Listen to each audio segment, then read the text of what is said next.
بسمillahirrahmanirrahim السلام علیکم۔ 11 دسمبر رات 12 بجے تک پاکستان کی سیاسی صورتحال کیا ہے، شہر اقتدار میں کیا چل رہا ہے، تحریک انصاف کے اندر کیا چل رہا ہے، اڈیالہ کے اندر کیا چل رہا ہے، ان تمام چیزوں پر بات کرتے ہیں۔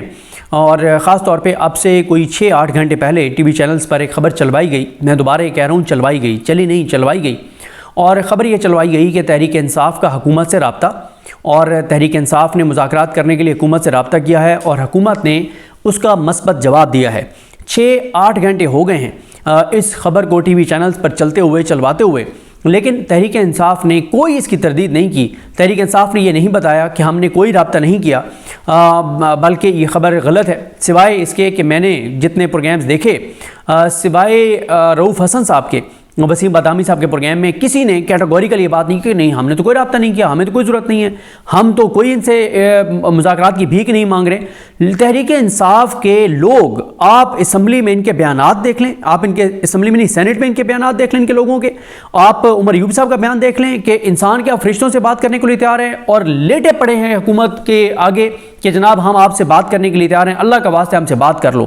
یہ اتنا خوفناک اور خطرناک ہے موجودہ حالات میں تحریک انصاف کے لیے کہ جن کے ہاتھ میں پارٹی کی باغ دوڑ ہے، وہ لیٹے ہوئے ہیں، وہ منتیں ترلے کر رہے ہیں، جن کے لوگ مارے گئے، جن کے لوگ شہید کر دیے گئے بے دردی کے ساتھ، ان کو اٹیکنگ پوزیشن میں ہونا چاہیے تھا، ان کو اگریسو ہونا چاہیے تھا، ان کو جرأت سے بات کرنی چاہیے تھی، ان کو بہادری سے بات کرنی چاہیے تھی، وہ الٹا لیٹے ہوئے ہیں، وہ الٹا منتیں ترلے کر رہے ہیں۔ اور حکومت جس کو ڈیفینسو پہ ہونا چاہیے تھا، جو چھپتی پھر رہی ہوتی، وہ حکومت الٹا تضحیق کر رہی ہے ٹاک شوز میں بیٹھ کے پی ٹی آئی والوں کی کہ ہاں منتیں ترلے کر رہے ہیں۔ پہلے کہتے تھے ہم ان سے بات نہیں کریں گے، پہلے کہتے تھے ہم ان سے بات کریں گے طاقتور سے جس کے ہاتھ میں اختیار ہے، اب بڑی منتیں کر رہے ہیں ہماری، اب ہمارے پیچھے پیچھے ان کو بتاتے ہیں ہم۔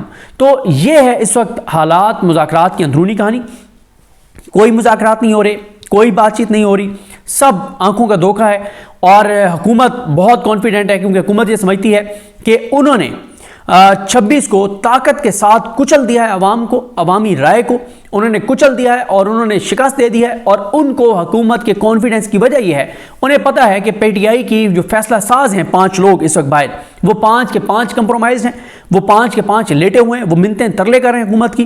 تو یہ سب ایک آنکھوں کا دھوکہ ہے جو کچھ آپ کو مذاکرات کے نام پہ نظر آ رہا ہے۔ اور آپ دیکھیں یہ بالکل ٹھیک کیا پروگرامز میں، ٹاک شوز میں پی ٹی آئی والوں کے پرانے بیانات چلائے گئے کہ تم تو کہتے تھے کہ ہم حکومت سے بات نہیں کریں گے، آپ بڑی منتیں کر رہے ہو، آپ کہہ رہے ہو بغیر کسی شرط کے حکومت سے بات کرنے کے لیے تیار ہیں۔ تو یہ ہے اس وقت صورتحال مذاکرات کی۔ دیکھیں بات کیا ہے، مذاکرات کن 5 چیزوں پہ پی ٹی آئی کرنا چاہتی ہے، کیا ان میں سے کوئی ایک چیز بھی پی ٹی آئی کو مل سکتی ہے؟ مذاکرات کی ٹیبل پہ کبھی بھی نہیں مل سکتی۔ وہ 5 چیزیں کیا مانگ رہے ہیں؟ سب سے پہلے وہ کہہ رہے ہیں کہ 9 مئی کی جوڈیشل انکوائری کروائی جائے جو یحییٰ افریدی صاحب، منصور علی شاہ صاحب، منیب اختر صاحب، ان پہ مشتمل ججز کریں۔ کبھی نہیں کروائیں گے، حکومت ادارے کبھی نہیں کروائیں گے۔ ہاں یحییٰ افریدی صاحب پہ مشتمل کمیشن سے کروا لیں گے، یحییٰ افریدی صاحب پہ ایمان ہے اس حکومت کا، پورا ایمان ہے اس نظام کا، اور وہ کہتے ہیں کہ ہمیں قاضی فائز عیسیٰ صاحب سے بھی اچھا جج مل گیا ہے، تو یحییٰ افریدی صاحب سے کروا لیں گے۔ منصور علی شاہ صاحب اور منیب اختر صاحب سے کبھی جوڈیشل انکوائری وہ نہیں کروائیں گے۔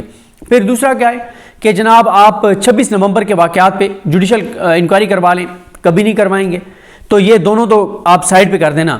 تیسرا وہ کہتے ہیں مینڈیٹ ہمارا واپس کر دیں، 8 فروری والا، کبھی نہیں کریں گے۔ وہ کہتے ہیں عمران خان کو رہا کر دیں، سوال ہی پیدا نہیں ہوتا عمران خان کو رہا اتنی آسانی سے کریں، کیوں؟ عمران خان باہر آتا ہے تو یہ تباہ اور برباد ہو جائیں گے۔ یہ خود وہ فواد چودھری صاحب نے کہا نا کہ مولانا فضل الرحمان نے کہا رانا ثناء اللہ کو کہ آپ پولیٹیکل ٹمپریچر نیچے لائیں، آپ آنے دیں عمران خان کو باہر۔ اس نے کہا آپ کیا کہتے ہیں کہ آپ عمران خان کو باہر آنے دیں، اس کے ہاتھ میں تلوار ہو اور ہماری گردنیں اتار رہا ہو، تو وہ تو ہمیں کبھی نہیں چھوڑے گا، تو ہم تو نہیں اس کو چھوڑنے والے، نہ اس کو چھوڑا جا سکتا ہے، نہ ادارے اس کو چھوڑنے کے لیے تیار ہیں۔ اور 5ویں جو چیز ہے وہ ہے 26ویں آئینی ترمیم، کبھی نہیں 26ویں آئینی ترمیم یہ ختم کریں گے، کیوں؟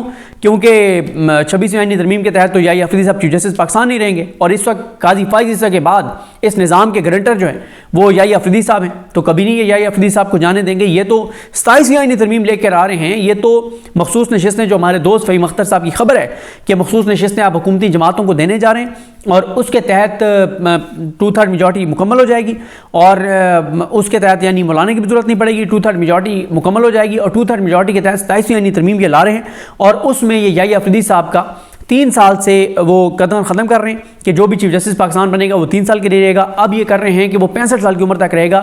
یعنی یحییٰ افریدی صاحب جو ہیں وہ 65 سال کی عمر کو جب پہنچیں گے تو وہ چیف جسٹس کے عہدے سے ریٹائر ہوں گے, یعنی 2030-31 میں جا کے, اور یحییٰ افریدی صاحب ریٹائر ہوں گے. اور آگے چل کے اور بھی وہ بات کر رہے ہیں کہ جس طرح سے یحییٰ افریدی صاحب زبردست انداز سے چل رہے ہیں, حکومت کہتی ہے کہ اگر اسی طرح سے انہوں نے 1 سال اور ہمیں مطمئن رکھا, ہمیں مطلب بالکل ٹھنڈی ہوا کے جھونکے آتے رہے سپریم کورٹ سے, تو پھر وہ کہتے ہیں کہ ہم 3 سال بڑھا دیں گے یحییٰ افریدی صاحب کے, کہ جو بھی چیف جسٹس پاکستان بنے گا وہ 68 سال کی عمر کو رہے گا. وہی جو ایک اس وقت منصوبہ ہے کہ سب جو عہدوں پہ بیٹھے ہیں 10 سال کے لیے رہیں. لیکن بات یہ ہے کہ بیرسٹر سعد رسول صاحب کے ساتھ کل جو میں نے پروگرام کیا تھا, انہوں نے بڑی اچھی بات کی. انہوں نے کہا کہ پچھلے 10 سال میں ہم 4-5 بار یہ بات سن چکے ہیں کہ یہ سیٹ اپ 10 سال کے لیے چلے گا, لیکن نہیں ہوا. تو اب بھی ان کا منصوبے اپنی جگہ پہ 10 سال چلے گا. نہیں چل سکتا یہ 10 سال سسٹم. جتنا اس وقت لوگوں کے اندر غم و غصہ ہے, جتنی گھٹن ہے, جتنی لوگوں کے اندر ایک نفرت ہے, تو یہ سسٹم 10 سال کیا 1 سال بھی چلتا وہ نظر نہیں آ رہا. لیکن ظاہر ہے بندوں کے پلان یہی ہوتے ہیں, جو عہدے پہ بیٹھتا ہے وہ کہتا ہے کہ بس اب میں جو ہے وہ مطلب وہ یہ سمجھتا ہے کہ میں نے آب حیات پی لیا ہے اور میں نے تو دنیا سے جانا ہی نہیں ہے اور میں نے تو اللہ کو منہ ہی نہیں دکھانا, جو مجھ سے ہو سکتا ہے میں کروں گا. تو وہ چیزیں آپ کے سامنے چل رہی ہیں. تو یہ جو 5 چیزیں جو پی ٹی آئی چاہتی ہے, ان میں سے 5 میں سے کوئی چیز پی ٹی آئی کو نہیں مل سکتی ٹیبل کے اوپر. ہاں وہ دباؤ بڑھا لیں, وہ ایجیٹیشن کے ذریعے کوئی بات بنا لیں, وہ حکومت کو وہ جسے کہتے ہیں کہ لاتوں کے بھوت باتوں سے نہیں مانتے, تو یہ حکومت پیار کی زبان, امن کی زبان کبھی بھی نہیں سمجھ سکتی. دیکھ لیا نا آپ نے پرامن نہتے آ کے دیکھ لیا آپ نے کیا ہوا ڈی چوک کے اوپر. تو کبھی بھی ان کو کچھ نہیں مل سکتا. یہ سب فراڈ ہے, یہ سب دھوکہ ہے. میں بار بار آپ کو یہ بات بتا رہا ہوں کہ پی ٹی آئی کے باہر لیڈرز پی ٹی آئی کہ لوگوں کو ہی دھوکہ دے رہے ہیں, یہ تاثر بنا کر کے مذاکرات ہو رہے ہیں. مطلب اب اس سے زیادہ اہمکانہ بات کیا ہو سکتی ہے کہ پی ٹی آئی کے جو فیصلہ ساز ہیں باہر, وہ کہتے ہیں کہ 23 نومبر کو تو ہمارے اسٹیبلشمنٹ سے مذاکرات کامیاب ہو گئے تھے. اسٹیبلشمنٹ نے ہمیں کہا تھا کہ آپ واپس لے لیں فائنل کال, ہم 15 دن میں عمران خان کو رہا کر دیں گے. وہ یہ اچھا پی ٹی آئی کے جو باہر لیڈرز ہیں, جو فیصلہ ساز ہیں, وہ الٹا کہتے ہیں کہ ہم نے غلط کیا ہے, ہم نے ڈی چوک جا کے غلط کیا ہے, ہمارے مذاکرات کامیاب ہو گئے تھے اسٹیبلشمنٹ کے ساتھ, ہمیں ان کی بات مان لینی چاہیے تھی. عمران خان نے نہیں مانی, لیکن وہ کہتے ہیں ہمیں ماننی چاہیے تھی. وہ کہتے ہیں عمران خان نے غلط کیا فائنل کال دے کے, وہ کہتے ہیں عمران خان نے غلط کیا ڈی چوک کا کہہ کے. تو وہ تو یہ بات کرتے ہیں. تو جن کا یہ خیال ہو, پھر آپ ایک اور چیز دیکھیں, ابھی عمران خان نے کہا سول نافرمانی والا, سول نافرمانی کے اوپر انہوں نے سب کمیٹی بنا دی, اور انہوں نے ایک سب کمیٹی بنا دی اور کہا کہ وہ سب کمیٹی فیصلہ کرے گی کہ سول نافرمانی کی تحریک چلنی ہے نہیں چلنی. عمران خان صاحب کو پتہ چلا, انہوں نے اتنا بے عزت کیا پی ٹی آئی کے, خاص طور پہ ایک رہنما کو. انہوں نے کہا یہ جو تقریریں کرتا ہے, یہ تقریریں کرنے سے کوئی لیڈر بن جاتا ہے. انہوں نے کہا کہ یہ کیا سمجھتے ہیں کہ پی ٹی آئی کی کال کے اوپر لوگوں نے سول نافرمانی کے اوپر ریمیٹنسز بھیجنے کم کرنے. عمران خان نے کہا کہ میری کال ہے, میری کال پہ لوگ یہ کریں گے, نہ کرے باہر کی پارٹی کال, میری کال ہے, لوگ یہ کریں گے. بات یہ ہے کہ اس وقت آپ دیکھیں کہ پی ٹی آئی مذاکرات کے معاملے میں ڈیفینسو پہ ہے, لیٹی ہوئی ہے, پاؤں پکڑے ہوئے حکومت کے کہ ہمارے ساتھ بات کرو, مذاکرات کرو. سول نافرمانی کی تحریک کے اوپر خود پی ٹی آئی والے خبریں چلوا رہے ہیں اور کہہ رہے ہیں کہ یہ عمران خان کیا کر رہا ہے, یہ نہیں ہو سکتا کامیاب, یہ وہ. تم لوگ تو یہ بھی کہتے تھے کہ 8 فروری کو ہم الیکشن نہیں جیت سکتے, تم لوگ تو یہ بھی کہتے تھے کہ یہ نہیں ہو سکتا, وہ نہیں ہو سکتا. ہر چیز عمران خان نے جیل سے اکیلے بیٹھ کے اپنے سر پہ کر کے دکھائی اور عوام کے بلبوتے پہ کر کے دکھائی. تو آپ دیکھیں مذاکرات بجائے اس کے کہ یہ اپوزیشن جماعتوں کے ساتھ مذاکرات کرتے جاتے, اپوزیشن جماعتوں کے ساتھ مذاکرات کرتے, کوئی جی ڈی اے کے ساتھ مذاکرات کرتے, جے یو آئی کے ساتھ مذاکرات کرتے, جماعت اسلامی کے ساتھ مذاکرات کرتے, محمود خان اچکزئی صاحب سے دوبارہ بات کرتے, مجلس اتحاد المسلمین سے بات کرتے. یہ مطلب آپ اندازہ لگائیں کہ یہ اپوزیشن جماعتوں کے پاس جانے کی بجائے منتیں ترلے حکومت کی کر رہے ہیں کہ تم ہمارے ساتھ بات کرو, اور حکومت آگے سے ان کی مذاق اڑا رہی ہے, ان کی تصدیق کر رہی ہے, اور وہ ٹھیک کر رہے ہیں, وہ بالکل ٹھیک کر رہے ہیں ان کے ساتھ جب یہ لیٹے ہوئے ہیں. بسم اللہ الرحمن الرحیم. ایاک نعبد و ایاک نستعین. جناب minister industries, chairman TEVTA, deputy speaker صاحبہ, secretary industries, honourable ministers, parliamentarians, جو اسٹوڈنٹس یہاں موجود ہیں, اور ساتھ یہاں پہ موجود معزز خواتین و حضرات, السلام علیکم. ہمارے ملک کے جو نوجوان بچے اور بچیاں ہیں وہ ہمارا اثاثہ ہیں, اور ہمارا پورا فوکس اور ہمارے لیڈر عمران خان کا جو ویژن ہے کہ اپنی یوتھ کے ذریعے ہم نے پاکستان کو ایک ایسا ملک بنانا ہے کہ جس میں خودداری ہو. اور خودداری اس وقت تک نہیں آ سکتی کسی قوم کے اندر جب تک وہ قوم آزاد نہ ہو, اور آزاد قومیں وہ ہوتی ہیں جو قرضدار نہیں ہوتی. ہمارے لوگ محنتی ہیں الحمدللہ, پختونخوا کے لوگ تو ماشاءاللہ بہت محنتی ہیں. ہمیں فخر ہے اس بات پہ کہ پاکستان نہیں بلکہ دنیا کے کسی کونے میں بھی اگر آپ جائیں تو پختونخوا کے لوگ آپ کو محنت کرتے ہوئے نظر آئیں گے, نیچے سے لے کے اوپر تک. کسی بھی معاشرے میں ہمارے لوگ اگر کوئی کردار ادا کر رہے ہیں تو ٹاپ پر بھی ہمارے لوگ ہیں جو ڈیلیور کر رہے ہیں, اپنی صلاحیتوں سے اپنا لوہا منوا رہے ہیں, اور نیچے بھی ماشاءاللہ ہمارے ہی لوگ ہیں کہ جو کسی بھی عمارت کو کھڑا کرنے میں گراس روٹ سے, گراؤنڈ سے جو ہے کھڑا کرنے میں اپنی مزدوری اور محنت کر کے اپنا کردار ادا کر رہے ہیں.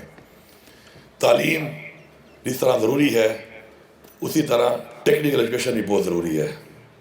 محنت کے ساتھ اگر آپ کے پاس ہنر ہوگا تو آپ اس ہنر کے ذریعے بہت آگے جا سکتے ہیں. انفارچونیٹلی ہم نے اپنی ٹیکنیکل ایجوکیشن کے اوپر اتنا فوکس نہیں کیا جس طریقے سے کرنا چاہیے تھا. ہمارے جو گریجویٹس ہیں جو ایک ایسی تعلیم حاصل کرتے ہیں اس کے بعد ڈگری جو ہے وہ بیسیکلی انسان کو نہیں بناتی. انسان اس ڈگری کو بناتا ہے کہ اس ڈگری سے وہ آگے اپنے آپ کو جب بنواتا ہے تو اس ڈگری کی ویلیو ایک انسان کی پرفارمنس سے بنتی ہے. ہماری جو ڈگریز ہیں وہ دنیا میں ریکگنائز نہیں ہے. اس کی وجہ یہ ہے کہ ہمارا جو تعلیم کا معیار ہے وہ اس لیول پہ نہیں ہے اور ہماری ڈگریز کو اس طریقے سے ریکگنائز دنیا میں نہیں کیا جاتا. ہمارا پورا فوکس ہے کہ ہماری ڈگریز کو ریکگنائز کرائیں تاکہ دنیا کے کسی بھی ملک میں ہمارا کوئی گریجویٹ جائے کسی بھی فیلڈ کا تو اس کو ریکگنائز کیا جائے انٹرنیشنل سٹینڈرڈز کے مطابق. تو تبھی اس کو انٹرنیشنل کہیں پر بھی کسی جاب میں اس لیول کی جاب آفر ہو سکتی ہے جب اس کی ڈگری کی ایک ویلیو ہوگی. کیپیسٹی بلڈنگ بھی بہت ضروری ہے. صرف گریجویشن سے یا ڈگری لینے سے کام نہیں بنتا. اس کے بعد جو اسکل ٹریننگ ہے ساتھ مزید وہ ضروری ہے, کیونکہ اب دنیا جو ہے وہ ترقی کر رہی ہے اور اس ترقی کے مطابق ان ایکوپمنٹس کو, ان مشینریز کو اس طرح آپریٹ کرنے کے لیے آپ کو مزید ٹریننگ, بہتر ٹریننگ کی ضرورت پڑتی ہے. اور اگر آپ کے پاس وہ نہیں ہوتی تو آپ ایلیجیبل نہیں ہوتے ان ممالک کے اندر جن کے اندر نظام کو اس طریقے سے اس اسٹینڈرڈ کے مطابق چلایا جا رہا ہے. تو ہماری پوری کوشش ہے کہ ہم انٹرنیشنل اسٹینڈرڈس کے مطابق اپنے ان گریجویٹس کو بھی ٹریننگ دیں, اور ساتھ ساتھ ہمارے جو ایسے علاقے ہیں, دیہی علاقے ہیں جہاں پر ہمارے نوجوان بچے یا بچیاں وہ پوری ڈگری حاصل نہیں کر سکتی کیونکہ وہاں پر ہمارے انسٹیٹیوٹس موجود نہیں ہیں, تو ان کو 6 مہینے اور 1 سال کا وہیں پہ ہی ایک کورس کرا کے ہم ان کو ایک ایسی ڈگری دے سکتے ہیں جس پہ ہنر ہو تاکہ وہ اپنے پاؤں پہ کھڑے ہو سکیں. یہ جو ہم مختلف پروجیکٹس کر رہے ہیں نوجوانوں کے لیے اور روزگار کے لیے, اس کا جو مقصد ہے وہ یہ ہے کہ سرکاری نوکریاں اتنی موجود نہیں ہیں, اور سرکاری نوکریاں جب آپ نہیں دے سکتے تو آپ کا فرض بنتا ہے گورنمنٹ کا کہ وہ پرائیویٹ سیکٹر کے اندر اپنے لوگوں کو فیسیلیٹیٹ کرے, ان کو سپورٹ دے تاکہ وہ پرائیویٹ سیکٹر کے اندر اپنا روزگار بھی کما سکیں اور ساتھ ساتھ اپنے صوبے کے لیے, اپنے ملک کے لیے بھی ریونیو میں اپنا ایک حصہ ڈال سکیں. لائبلٹی کو ایسٹ میں ہمیشہ کہتا ہوں کنورٹ کرنا ایک مقصد ہونا چاہیے ہمارا.